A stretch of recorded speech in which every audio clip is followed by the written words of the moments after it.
Street food থেকে সোজা social মিডিয়ার সেন্সেশন। হ্যাঁ, আজ আমরা বানাচ্ছি সেই বিখ্যাত viral dish chicken Ifa. Spicy চিকেনের ওপর ক্রিমি চিজি লেয়ারের এই যুগলবন্দি এখন ইন্টারনেট কাঁপাচ্ছে। চলুন দেখে নিই রেসিপিটি। প্রথমেই একটা মিক্সিং বোলে নিয়ে নিন সামান্য তেল। এবার এতে একে একে যোগ করুন কাশ্মীরি লঙ্কা গুঁড়ো, লাল লঙ্কা গুঁড়ো, হলুদ, জিরে, ধনে, গোলমরিচ এবং গরম মশলা গুঁড়ো। স্বাদমতো নুন আর 100 গ্রাম টক দই দিয়ে পুরো মিশ্রণটা খুব ভালো করে ফেটিয়ে নিন।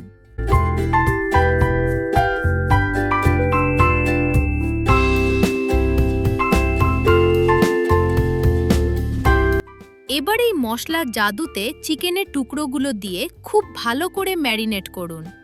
ওপর থেকে ছড়িয়ে দিন কিছুটা ফ্রেশ লেবুর রস। ঢাকা দিয়ে অন্তত 1 ঘন্টা রেখে দিন, যাতে চিকেনের ভেতর মশলার স্বাদ একদম পারফেক্টভাবে ঢুকে যায়। এই ডিশের আসল টুইস্ট হলো এর হোয়াইট সস। একটা ব্লেন্ডিং জারে নিয়ে নিন 1 কিউব চিজ, 2 চামচ ফ্রেশ ক্রিম, পরিমাণ মতো মেয়োনিজ আর একটা সেদ্ধ ডিমের সাদা অংশ। সামান্য নুন আর গোলমরিচ গুঁড়ো দিয়ে ব্লেন্ড করে বানিয়ে নিন একদম স্মুথ আর ক্রিমি একটা পেস্ট। এবার ফ্রাইং প্যানে সামান্য তেল গরম করে ম্যারিনেট করা চিকেনগুলো দিয়ে দিন। চিকেনটা এপিট ওপিট উল্টে খুব ভালো করে ভেজে নিতে হবে।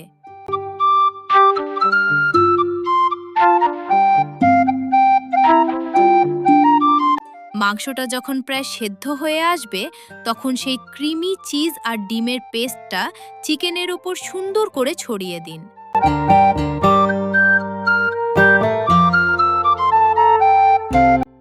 ওপর থেকে সামান্য গোলমরিচ গুঁড়ো ছড়িয়ে প্যানটার ঢাকা দিয়ে দিন ঠিক 5 মিনিটের জন্য। মাঝারি আঁচে সসটা চিকেনের সাথে একেবারে মিশে যাবে। ব্যাস, তৈরি হয়ে গেল আমাদের রেস্তোরাঁ স্টাইল চিকেন ইফা। রুটি, পরোটা বা নানের সাথে এই জুসি আর ক্রিমি চিকেন একেবারে জমে যাবে। বাড়িতে আজই ট্রাই করুন আর কমেন্টে জানান আপনাদের কেমন লাগলো।